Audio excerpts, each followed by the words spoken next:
할렐루야, 성도 여러분 안녕하세요. 우리는 오늘 디모데후서 1장 1절에서 8절 말씀을 중심으로 하나님의 교회 세우시는 순서라는 제목으로 말씀을 나눠보도록 하겠습니다. 여러분, 하나님은 교회를 세울 때 먼저 지도자를 세우고 난 다음에 교회를 세우십니다. 반대로 여러분 사사시대를 비롯해서 룻기 시대나 사무엘상 초기 시대를 보면은 굉장히 나라가 암울했어요. 어두웠어요. 왜 그렇습니까? 지도자가 없어서 암울했습니다. 대표적으로 지도자 엘리가 영적으로 어두워서 하나님의 음성을 듣지 못하는 시대였잖아요. 그게 바로 사무엘상 초반절에 나오는 내용 아닙니까? 그래서 오늘 본문을 통해 우리는 디모데를 통해 드러난 건강한 목회자의 자질과 자격이 무엇인지를 살펴보도록 하겠습니다. 자, 먼저 하나님의 교회를 세우시는 과정에는 순서가 있어요. 보세요. 먼저 교회가 세워지려면 하나님의 뜻이 있어야 돼요. 이거 보세요. 하나님의 뜻으로 말미암아라고 있죠? 하나님의 뜻이 있어야 돼요. 뜻이 있어야 모든 것이 시작이 돼요. 그래서 오늘 본문 말씀 1절 말씀 한번 보세요. 자, 읽어보세요. 하나님의 뜻으로 말미암아 그리스도 예수 안에 있는 생명의 약속대로 그리스도 예수의 사도된 바울은 이라고 되어 있잖아요. 그렇죠? 그래서 하나님의 뜻으로 말미암아. 여러분, 이 하나님의 뜻이란 말이 성경 여기저기 찾아보면 많이 나오더라고요. 먼저 고린도전서 1장 1절 말씀 보니까 하나님의 뜻으로, 고린도 후서 1장 1절 말씀도 하나님의 뜻으로, 에베소서 1장 1절도 동일하게 하나님의 뜻으로, 골로새서 1장 1절도 하나님의 뜻으로, 디모데후서 1장 1절에도 똑같아요. 하나님의 뜻. 여러분, 이렇게 교회와 관련된 말씀이 모두 다 하나님의 뜻으로 시작이 됩니다. 여러분, 하나님의 뜻은 헬라어로 뭐냐면 델라마예요. 델라마. 그래서 지도자가 델라마를 모르면 그 교회는 딜레마에 빠집니다. 또 성도는 교회를 통해 진리를 배우지 못하면, 다른 말로 진리는 히브리어로 에메트거든요. 이 진리인 에메트를 배우지 못하면 성도는 인생이 애매해져요. 오리무중에 빠질 수밖에 없는 거죠. 그래서 교회는 다니는데 인생이 오리무중에 빠진 성도들이 너무나 많아요. 여러분, 하나님의 뜻은 분명합니다. 하나님의 딜레마는 분명해요. 그러나 그 뜻을 못 찾아서 딜레마에 빠져 딜레마를 겪다가 내가 하나님의 딜레마를 발견한 날이 내가 다시 태어난 날인 겁니다. 하나님의 딜레마를 발견하는 방법은 말씀 앞에 정직하게 서서 말씀 묵상하는 거예요. 하나님의 딜레마를 발견하는 방법은 착하고 좋은 마음으로 말씀을 묵상하는 거예요. 그래서 좀 어렵더라도 이렇게 말씀 앞에 늘 나와 앉아서 묵상하고 깨닫고 순종하고 이렇게 착하고 좋은 마음을 가지면 주님은 반드시 말씀을 깨닫도록 우리의 눈을 열어주실 줄 믿습니다. 자, 이렇게 교회가 세워지는 과정에는 반드시 하나님의 뜻이 이렇게 있어야 돼요. 두 번째로 교회가 세워지려면 선지자가 있어야 돼요. 그리스도 예수의 사도된 바울, 이 당시에 선지자예요. 바울이. 여러분, 그리스도 예수의 사도된 바울은 이라고 써 있잖아요. 여러분, 보냄 받은 자가 선지자예요. 그리고 오늘 본문에 사도라는 말이 나오잖아요. 아포스텔로스, 보냄을 받다, 이런 뜻이 있어요. 여러분, 사도 바울은 사도로 보냄 받은 자였어요. 여러분, 하나님은 시대마다 이렇게 선지자를 보내주셔요. 셋째로, 교회가 세워지려면 지도자가 있어야 돼요. 이거 보세요. 지도자. 그렇죠? 한번 읽어볼까요? 사랑하는 아들 디모데에게 편지하노니 하나님 아버지와 그리스도 예수 우리 주께로부터 은혜와 긍휼과 평강이 내게 있을지어다. 디모데가 있죠. 디모데. 뜻이 있고 선지자가 있고 지도자 디모데가 있고 이런 순서가 돼요. 사랑하는 아들 디모데에게 편지하노니, 여러분, 디모데는 당시 에베소 교회 담임 목사였어요. 예수님도 지도자 세우는데 공을 많이 들이셨더라고요. 그래서 공생의 사역을 보면 3년 6개월 동안 결국 하신 일이 지도자 세우는 일이셨어요. 그래서 세움 받은 자가 12명의 제자가 아닙니까? 여러분, 지도자란 선지자를 통해서 그리스도를 배워 그리스도의 제자가 된 사람을 일컫는 표현입니다. 그래서 오늘 본문에서는 디모데가 바로 사도 바울이 그런 사람이에요. 그렇죠? 사도 바울이라는 선지자를 통해서 세움받은 자가 바로 디모데라는 지도자였던 거죠. 그래서 디모데는 사도 바울을 통해 그리스도를 배워 그리스도의 제자 된 사람이었어요. 그러나 오늘날은 신학교 교수가 그 선지자 역할을 하는 사람들이어야 합니다. 그런데 문제는 선지자 역할을 해야 하는 신학 교수가 그리스도를 모른다는 거예요. 여러분, 제가 개인적으로 나온 신학교를 봐도 학은 가르치는데 예수 냄새가 전혀 나지 않는 교수가 많아요. 혈기 충만하고 여전히 입에서는 예수 얘기가 전혀 나오지 않고, 그래서 학생들은 그리스도를 배울 수가 없었어요. 그들에게 성경은 단지 학을 가르치기 위한 교과서일 뿐이었지 그리스도를 가르치는 그러한 생명의 말씀인 책이 아니었다는 얘기예요. 그러다 보니 시중에는 예수 모르는 목회자만 가득해요. 그래서 지금도 곳곳에 교회는 많은데 그 교회 안에 있는 성도는 죄다 진리에 목말라 있습니다. 영양실조에 걸려 있어요. 이게 감리교단의 민낯이고요. 한국교회의 속사정인 겁니다. 왜? 진리를 아는 자가 없고 진리를 알지 못하니까 진리를 가르칠 수가 없고, 그러니 진리 먹어야 하는 성도들은 교회 안에서 다 썩어가고 있고요. 부패해가고 있고요. 골아가고 있다는 거예요. 이 상황을 보시면서 우리 주님은 피눈물을 흘리고 계신다는 사실을 기억하시고, 여러분 성도 한 분 한 분 여러분 각자가 진리 앞에 서서 묵상생활 열심히 잘 하시기 바랍니다. 네 번째로, 교회가 세워지려면 그 교회를 섬기는 지도자가 목회자의 자질과 자격을 갖춰야 됩니다. 그렇죠? 이렇게 지도자가 세워졌잖아요. 그러면 자질이 있어야 돼요. 보세요. 첫 번째 자질이 뭐예요? 사랑이죠. 사랑. 내 눈물을 생각하여. 눈물은 곧 사랑이잖아요. 그렇죠? 그 다음에 두 번째가 뭘까요? 내 속에 거짓이 없는 믿음이 있음을. 믿음이 있다는 얘기는 진리가 있다는 얘기잖아요. 그렇죠? 세 번째는 뭐예요? 하나님의 은사. 요거 있고. 네 번째는 뭐예요? 여러분, 지도자에게는 예수 가진 증거가 있어야 돼요.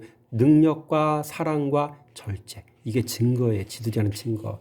이 세 가지가 있어야 되고요. 그 다음에 지도자는요, 뭐 해야 돼요?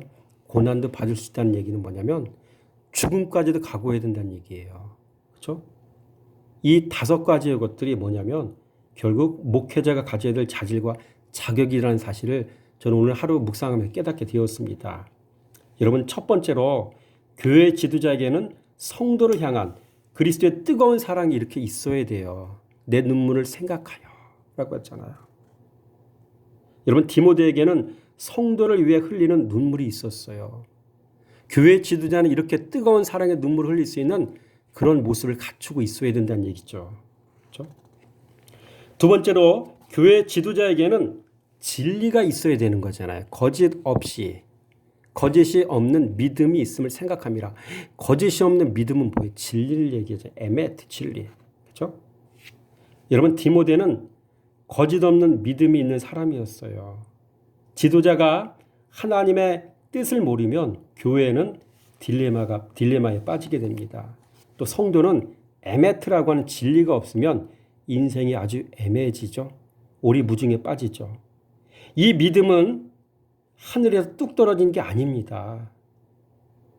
그에게 그리스도의 마음으로 사랑을 준 이가 있었어요. 오늘 본 말씀 볼까요? 그래서 너 보기를 원하노라. 이거 보세요. 내 외조모 로이스와 내 어머니 유니게 속에 있었더니 내 속에도 있는 줄 확신하노라. 그러니까 이런 거 있잖아요. 그냥 뚝 떨어지는 게 아니에요. 할머니를 통해서 또 어머니를 통해서 이어졌고, 이것이 결국 디모데 내면에 자략이 되어졌다는 사실을 얘기하고 있는 거잖아요. 뚝 떨어지는 게 아니에요. 누군가 심은 자가 있다는 얘기예요. 그렇죠? 그래서 오늘 디모데는요, 내면에 생명의 진리가 있었는데 이 진리를 움트게 해주고 자라게 해준 사람이 누구라고요? 선지자 역할을 했던 사도 바울이에요. 요 바울에게서 그리스도를 배운 사람이 디모데예요. 그러니까 성도는 지도자를 잘 만나야 되고요. 그렇죠? 그래야 이 지도자를 통해서 그리스도 예수를 바르게 배울 수가 있다는 얘기죠. 그렇죠? 여러분에게 이런 은혜가 있어지기 원합니다. 세 번째로 교회 지도자에게는 하나님이 주신 은사가 있어야 돼요. 하나님의 은사라고 하잖아요. 그렇죠? 이런 목회자의 대표적인 은사는 가르치는 은사예요.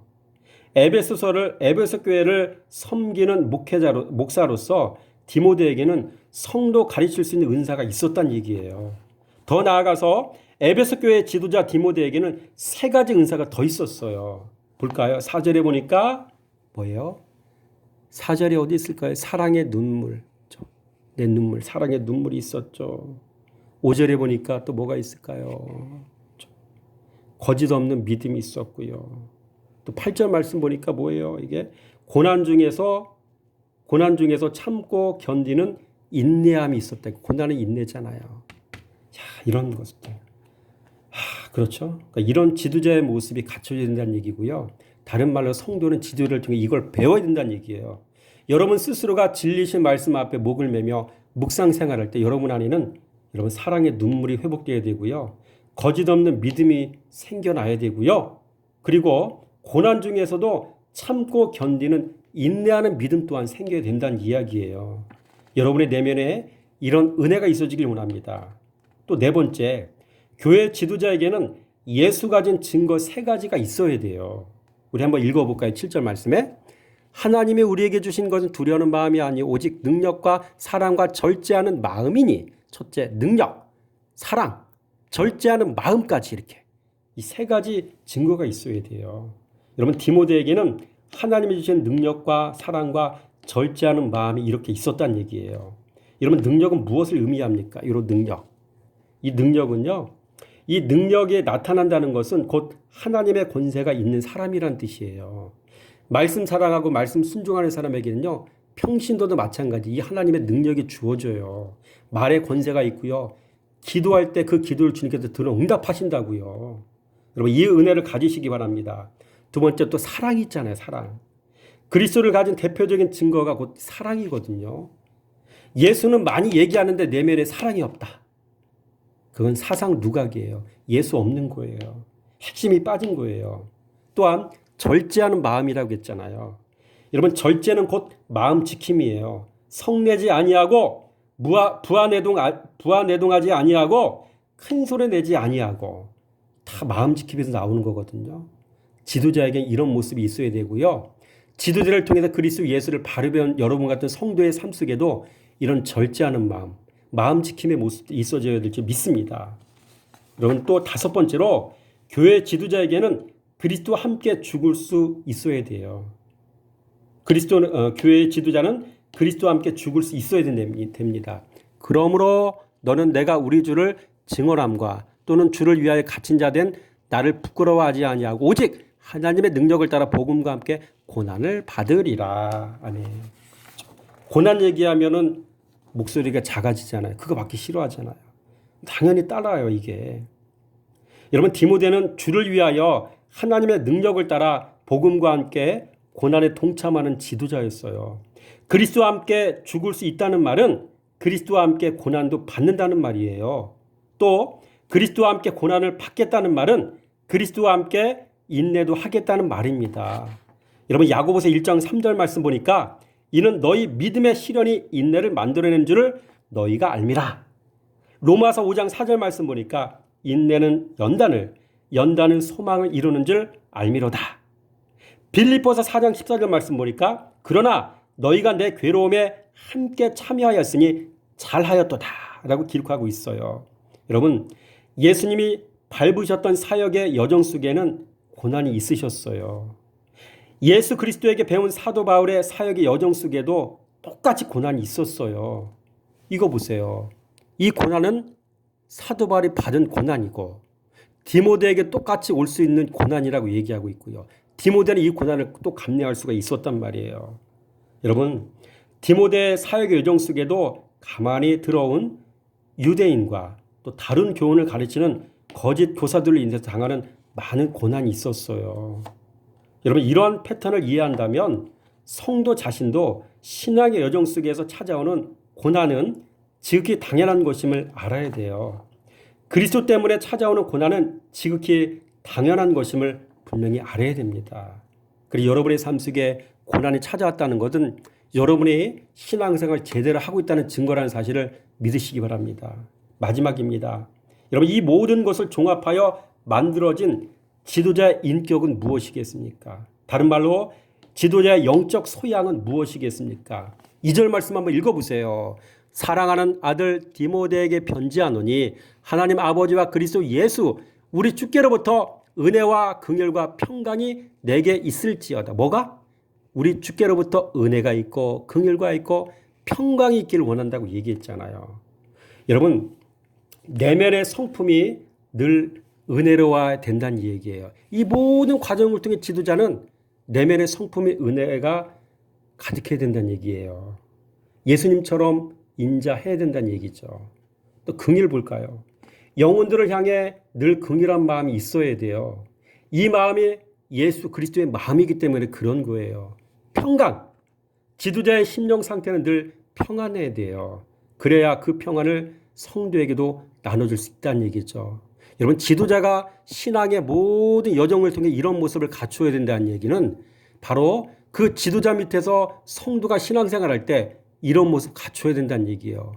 사람들이 볼 때 은혜로운 사람이어야 되고요. 성도들을 바라볼 때 사람들을 바라볼 때 그 마음속에 여러분 자신의 마음속에 그리스도 예수의 마음 긍휼한 마음이 있어야 된다는 얘기예요. 그리고 여러분의 삶에는 그리스도가 함께 하시기 때문에 심령의 상태가 늘 평안해야 된다는 이야기거든요. 은혜, 긍휼, 평강 이 모든 과정을 통해 만들어진 지도자의 신앙의 내면의 상태가 이러하고요. 이 모습이 성도들의 내면의 상태가 또 이와 같아야 된다는 얘기가 되는 거죠. 바라기는 여러분 물리적인 교회가 아니라 여러분 이렇게 영적으로 알랄이 아름답게 견고하게 세워지는 이 교회가 성전이 여러분의 내면 속에 이렇게 아름답게 세워지시기를 주님의 이름으로 축원함을 드립니다.